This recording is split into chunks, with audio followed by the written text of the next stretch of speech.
বুড়িমা, আমি সেনাপতি সূর্য মহারাজের পক্ষ থেকে আপনার জন্য একটা প্রস্তাব নিয়ে এসেছি। প্রস্তাব? কিসের প্রস্তাব? মহারাজের একমাত্র ছেলে বীর প্রতাপ সিং, তার সাথে আপনার মেয়ের বিয়ে দিতে চাই, সেটা এখনই। মানে কি বলছেন? রাজপুত্র আমার মেয়েকে বিয়ে করবে?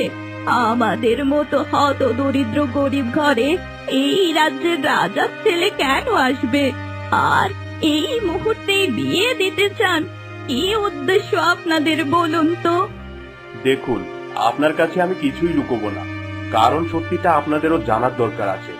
আমাদের রাজপুত্রের উপর এক ডাইনির অভিশাপ আছে।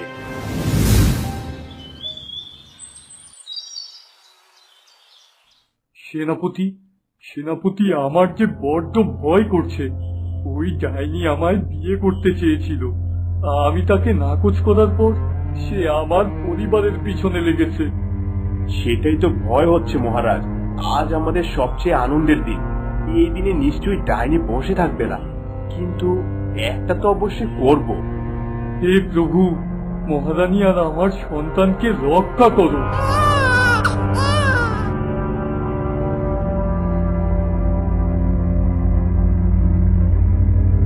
আমার পুত্র, আমার পুত্র, সেনাপতি, দেখো আমার পুত্র, এই রাজ্যের একমাত্র রাজপুত্র, আমার উত্তরাধিকার। হ্যাঁ মহারাজা, আপনাকে অনেক অভিনন্দন। দাইমা, দাইমা, মহারানী কেমন আছে? মহারানীর কাছে আমায় নিয়ে যান। ক্ষমা করবেন মহারাজা, মহারানীকে বাঁচাতে পারিনি। রাজপুত্র জন্ম নেওয়ার সাথে সাথেই মহারানী মারা যান। না, নিরুপমা, এ কি হলো? এ তুমি কি করলে?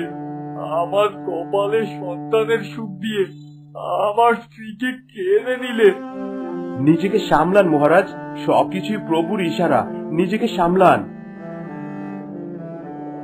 এ কি সেনাপতি, এ কি? চারদিকে এমন তুফান উঠেছে কেন? এটা কিসের সংকেত সেনাপতি? তাই তো মহারাজ, আবহাওয়া হঠাৎ করে এমন হয়ে গেল কেন? আমার তো কিছুই ভালো লাগছে না।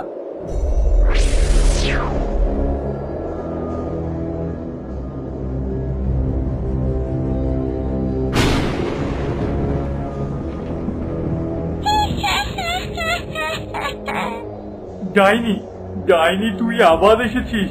কি চাস, কি চাস তুই? মহারাজা, আজ তোর কোলে ওই সন্তান আমার থাকতো। আমি তোর সন্তানের মা হতে চেয়েছিলাম, তোকে ভালোবেসেছিলাম, কিন্তু তুই আজ অন্যের